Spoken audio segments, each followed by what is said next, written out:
the busy street of CM Recto, there's a new cafe that will surely boost our productivity with the refreshing drinks and the mouth-watering meals and sweet treats. Kaya naman tara, date tayo!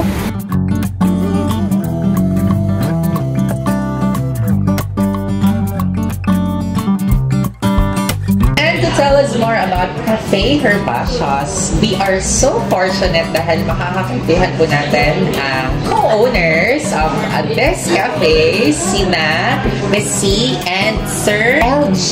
You are offering the warmth and the tradition. Tapos super na-struck ko dito sa word, the tradition.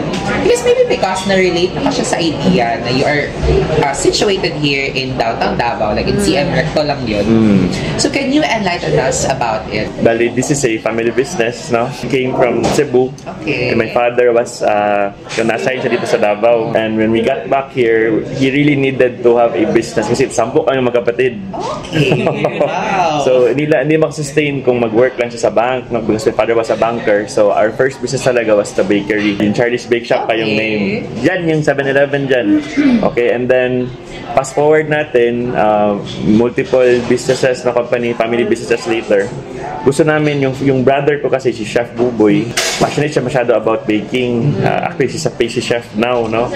Nag-study talaga siya like sa Manila, sa Iloilo, Bacolod. So, nag-train talaga siya. So, ginagawa na yun siya sa bahay lang. So, kami matikman namin, masarap talaga. And so, yung isa din talaga na person na nag-push talaga sa amin to make this is yung father namin, yung our late father, si Herbasio Ramirez. So, sabi niya na gawin niya yan, no? Parang, I really believe ba in this vision. So, siya talaga nag-push sa amin. So, ito na ngayon. Extension pa ng aming dinner table talaga. Like, coming in, you really expect na homemade siya, homey feels, ang taste talaga is really hindi ka siya commercialized. So, dahil extension siya ng dinner table namin, some of the menu recipes galing din sa family namin. Pwede bang ma-share ninyo the process of really putting this cafe together? I mean, putting this cafe into a reality. Really part of it was really yung asking God for direction. Yes. At the same time, na-remember ko kasi yung sabi ni Papa, if you have this dream, you have to make it happen. Yeah, so day by day, so magawa ka lang ng step by step hanggang near ka na doon sa ginadream mo. So kaya here we are now sa cafe, nandito na.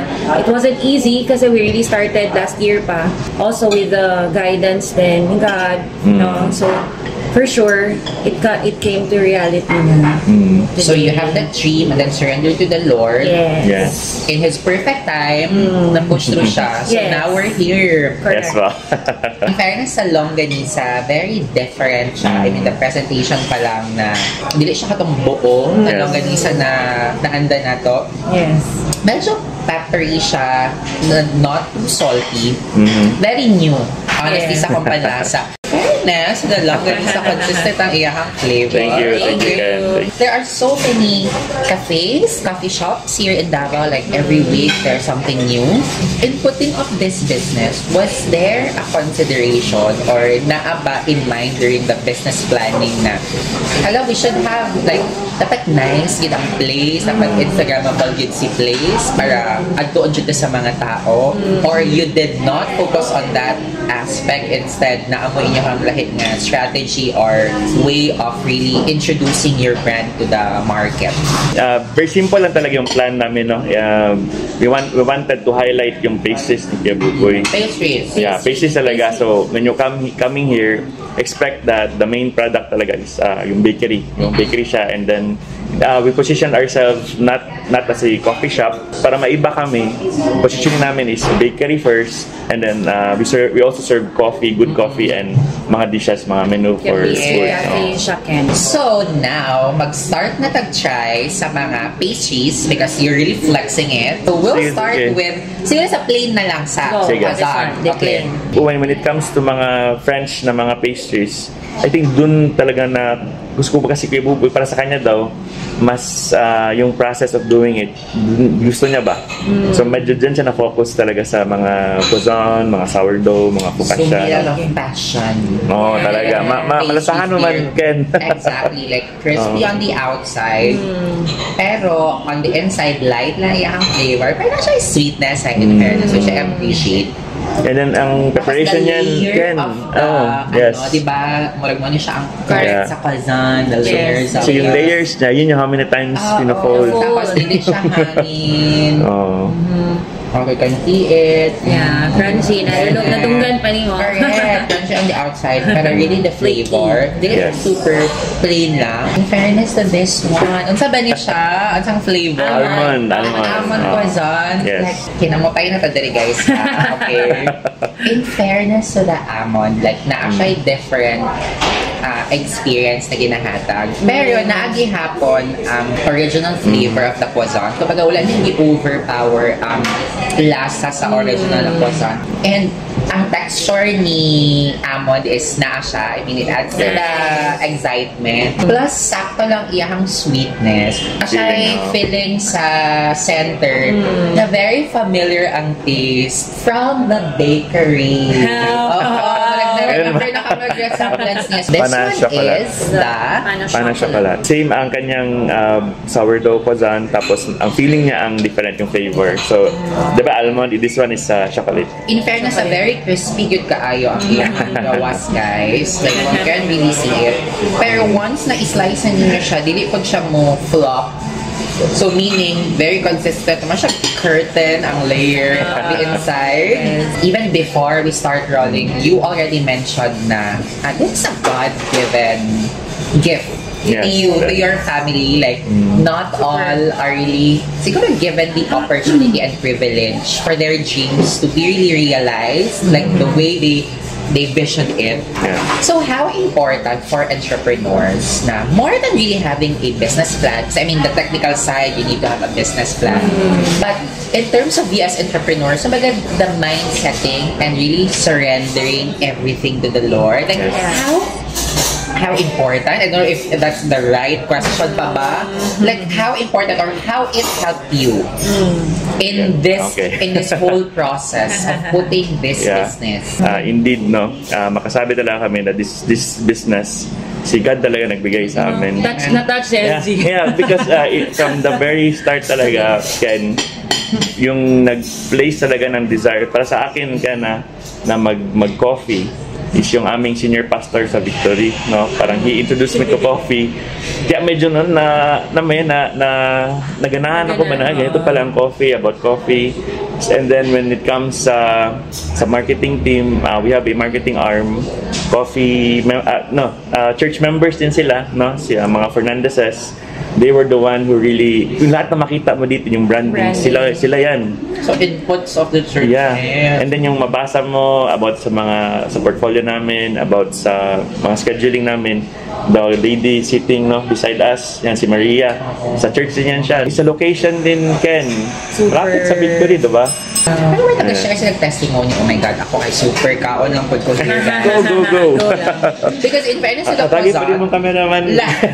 Actually, nabilinan ako siya, ginatry na ako best na nabilinan siya. Tuloy na siya ba?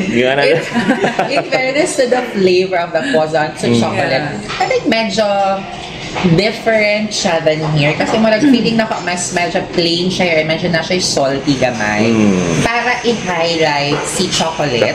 Yes, so correct, si chocolate food is really overwhelming and not too sweet. And I am curious with this green dessert. So can you tell us about this one while gina-try na ako siya? Yung base niya is Basque cheesecake and ang flavor niya is matcha. In fairness, goosebumps. Yes na ang flavor ni matcha, pero hindi siya overpowering. And then, ganan ko sa thickness niya, the cheesecake. Tapos, ganan ko sa layer on the yung base niya. Base niya. Because actually medyo crunchy na naapod siya yung flavor gihapon. Yeah, texture. The texture na siya yung ambag, kumbaga sa experience. Yes. It's a layer of an experience. And then once na mag-blend sila, the flavor also na contribute sa ibabaw. siya. Wala na akong maingon, guys. And you have to try this one, really. Thank you, Ken. Thank you. Request na ko, the Japanese... Yes. Roll. Japanese roll. Mango Japanese roll yan siya. Tatlo ako, si Sirlin and si Chef Buboy. We went around Tokyo ba yun? Or Osaka? I think Osaka, no? So, alam mo naman natin the Japan has many like really good bakery there. No? Yes. And then we ordered this one because it was recommended by the owner, no? The owner of the bakery. So, yung tinikman namin, like wow, no, na mind blown kami nun, Ken. So, si Tia Buboy, gusto talaga niya idalhin siya dito sa atin. So, yung mga nandito din na na-serve namin, mga favorites namin yan siya, Ken. Mga personal favorites na, uy, Tia Buboy, try mo daw to, gawin mo to, kasi masarap yun. Siya, oo nga, masarap, sige, gawin natin. And na mind blown po to. Wow! Okay, sir. Thank you. The good thing really so far is dili good overpowering ang sweetness niya. Like ako nakita mo dyan ninyo sunod-sunod ang pag-take sa croissants, to the flavored croissants, and then to the cheesecake, and then this one. Dili siya super sweet mango, dili pa siya tabang. And then there's a reveal always, like in the middle part. Or is like this one, first what you try is side lang niya, to try lang the marag chiffon niya. And then, dili siya makakatuok na chiffon. Hindi siya dugmok. Matukan ka na. Hindi na dugmok makatukan. When I tried it with the filling na nasa mango, like yes, dili siya nagsusumabog ng mango, but there's the presence of the mango. So in fairness, although wala pa ako na-try, ginang authentic in Japan, pero bongga siya. Kasi di ba na mind blown ko. Medyo airy siya, di ba? Pag mag-ano. Fluffy. Soft and fluffy. Ito din yung very unique namin. Na-curious po ko, Ane. So, what's this one? Truffle Parmesan Dauphinoise. Okay. So, the Dauphinoise, layers of potato and infused siya with the spices. And na-soak siya. So, you can really, kumbaga, blast of flavors siya. And yung truffle, malasahan mo talaga. Kung mahilig ka sa truffle, you better have that one. Crispy on the outside. And then, yes, na-actually yung truffle, but not overpowering. Kasi ang tendency ng truffle, if sobra siya, bigli siya. Yes, correct. So, na-layers good siya. And bite-size siya. So, this is, I think, our new favorite. Wow. Aside sa French fries na naanda na to. Correct. So, really try this one. Actually, perfect siya na pang balance sa sweetness. And yes, perfect starter siya in every conversation that you will have here. Wow. So, ito din yung one of our very unique na products here in Cafe, yung aming fresh fruit sodas. We source locally sourced fruits dito sa Davao. Sa palengke lang magbili kami ng prutas, like we make them into syrup and then carbonize them. Yan na. Yes. So fresh fruit yun siya. So we can say na hindi siya yung artificial or commercialized na syrup. Na-surprise ko na okay na ang blend ni pomelo and ni mango. Correct. Because carbonized siya, that's why na siya spark, like soft drinks, no? Correct. But fresh. And then you also have burgers and sandwiches. Yes. Okay. So this one, ito yung aming Jerry's Signature Burger. Homemade Homemade siya, no? So yung patty, si Chef Anna and si Chef Buboy ang nag-concoct na. And our buns, galing din yan sa bakery. Kami din may gawa niyan. So lahat ng breads, lahat ng makita mo here sa sandwiches. Si Chef Buboy ang sa bakery yan siya galing. In fairness to the fries, bongga siya. And again, taod-taod na ganyan siya na-prepare, guys. Thank you. Out of the usual fries na matry na daw pag medyo mahanginan na siya, mugahit na siya, wala na kayo siya ilasa. But here, because sila ang nakuha, winner. So let's try the burger. Yes. In fairness to the burger, dili siya lansa, guys. Thank you. Wala siya kung gina-consider yun pag homemade ang burger. Tapos like, luto siya taron kasi wala pa yung mga red na. The veggies has their own ambag also in the experience. Like the food. And then yes, the bun. It allows the Patty to really shine. Yeah. Thank you, Ken. So, Thank you. winner, grabe. This is the Davao's Four Seasons. Davao's Four Seasons. So, kung na may mga bisita, hindi taga Davao, Yes. why not let them try this one? Yes. So, while I'm trying this one now, let's invite them. We are located at CM Recto Street. We are near lang and beside the 7-Eleven. We are open daily from Mondays to Sundays from 9 a.m. to 10 p.m. So, hope to see you here. For now, walk-in muna kami. But then, hopefully, soon, we'll have reservations na din. Thank you So, so walk in. Thank That's you. from 9 a.m. to 10 p.m. 10 p.m. Grabe. So, as early as 9 a.m., as late as 10 p.m. So, to close our Kwentuhan, what I'm learning really from you guys is that when you really have a dream, no? Like, the key for it to be realized is to surrender it to the Lord. Correct. Yes. And delays are sometimes His way of like making us wait. Yes. Because He's still planning the best execution for our dreams. Yes. Very So to close our kantuhan, if naapakaya karon ang imuhang father, sir, sa kaya ang iyahang iingon or ginaingon sa inyo now na finally his dream is now being realized. Ano to? Emotional tayo. Like, yung eldest namin, si Kuya Jay, nandito kami na, I remember, nandito kami, we dined here. Tapos, parang sa third day, pata kami nun, fourth day. Sabi talaga siya na, sayang no, hindi nabutan ni Papa. So, tapos nag-wonder kami, ano kaya sabihin ni Papa no, asan kaya siya magupo? Ayan, no, we were wondering, ano kayong comment niya sa kanyang nag-do justice ba kami sa kanyang recipe. So I think maybe na when if he were still here, maybe sabihin lang niya, simple lang siya, magsabi lang siya okay, and then mag-thumbs up and Okay kayo ah. and okay. Ganyan siya.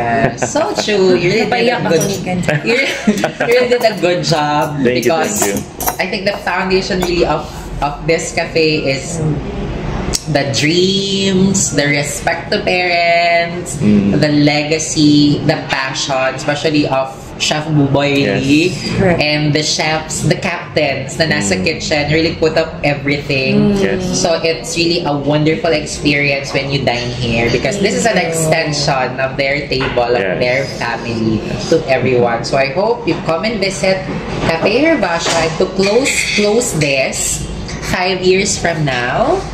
5 years from now. Para at least once we upload this, balikan na to ang 5 Yes. years after. Wow, no? Asa na ba si Cafe Herbasha? Are we seeing more branches in the city or outside the city? Can we expect a second floor, third floor, the whole building na? Wow. More on the menu. So, go sir and ma'am, 5 years from now. Asa na si Cafe Herbasha's? Yep, 5 years from now, definitely, hopefully, by God's grace, no, nandito pa rin kami, open pa rin, going strong, and More branches. more branches, hopefully sa south, sa north, and hindi lang sa Davao, sana, na sa ibang cities din. And yun nga, marami nga nagsasabi na sa Luzon nga, pero sana, hopefully, Great. may branch na rin dun.